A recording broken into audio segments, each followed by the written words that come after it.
The leaks, the rumors, and Apple's silence. Something about the iPhone 18 Pro Max feels different. Because for the first time in years, Apple isn't chasing bigger numbers. They're quietly changing how the iPhone works, especially the camera. This is our first real look at the iPhone 18 Pro Max. And some of these leaks genuinely change the upgrade decision for 2026. So let's get straight into it. We'll start with the rumor causing chaos online. Multiple reports claim Apple is finally testing under-display Face ID using a new microglass splicing technique. In simple terms, the Face ID sensors sit behind the display, completely invisible. What does that mean? The dynamic island could finally disappear. Apple has been working on this for years, but this time supply chain sources say the quality is finally good enough for mass production. We may still see a tiny selfie pinhole, but the pill-shaped cutout, that could be officially dead. If this happens, the iPhone 18 Pro Max would have the largest screen-to-body ratio in iPhone history, Apple's biggest front design change since the iPhone 10. Next, a small but smart change. Leaks suggest Apple is dropping touch gestures on the camera control button and switching to a pressure-only button. Accidental swipes have been a real complaint, and while the button itself is useful, the gestures weren't. This should make everyday camera use feel simpler and more precise. The 200MP camera delayed. Now let's talk about the big rumor. For months, people expected Apple to jump to a 200-megapixel camera. That's not happening, at least not yet. According to Digital Chat Station, Apple is co-developing a 200MP sensor with Samsung, but it's still in early evaluation. Current reports suggest it won't arrive until 2028. So why the delay? Because Apple is betting on something more important than megapixels. Mechanical variable aperture. This is the real upgrade. Instead of chasing numbers, Apple is focusing on real image quality. The iPhone 18 Pro Max is now rumored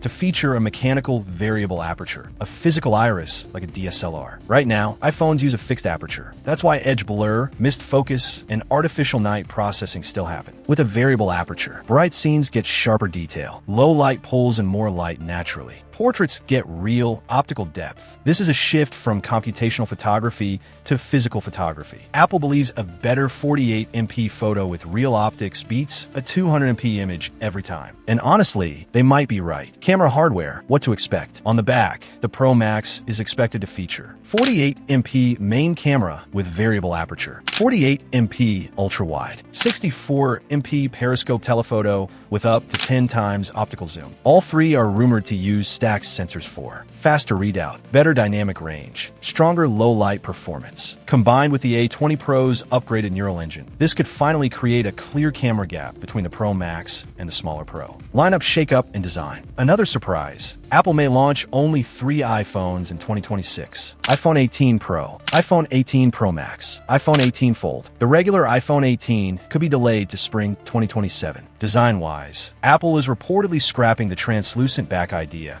and moving to a fully unified color design where the frame and back glass perfectly match. 3 colors are being tested: deep burgundy, brown, bold purple. Only one will make it, and honestly, that burgundy sounds incredible. Key specs, quick look. 6.9-inch LTPO Super Retina XDR OLED. 120Hz refresh rate. Smaller dynamic island or near all-screen design. A 20 Pro, 2 nanometers, 12GB RAM. Up to 2 terabytes storage. Around 5,200 milliamp hours battery. Faster wired and wireless charging. iOS 27. Expected starting price, $1,199. Launch, September 2026. Overall, the iPhone 18 Pro Max feels less like a spec race and more like Apple finally going back to fundamentals. Instead of chasing bigger numbers, Apple is focusing on real camera improvements, better battery life, and a cleaner all-screen design. So here's the real question. Would you rather have a 200-megapixel camera or a 48-megapixel camera with a mechanical aperture that actually takes better photos? And if the dynamic island really disappears, is that enough to make you upgrade in 2026, or are you waiting for something even bigger? Drop your thoughts in the comments. I'll be reading them all. And remember, these are still early leaks, and a lot more details are coming soon. So if you want to stay ahead of every iPhone update, make sure you're subscribed. I'll see you in the next one.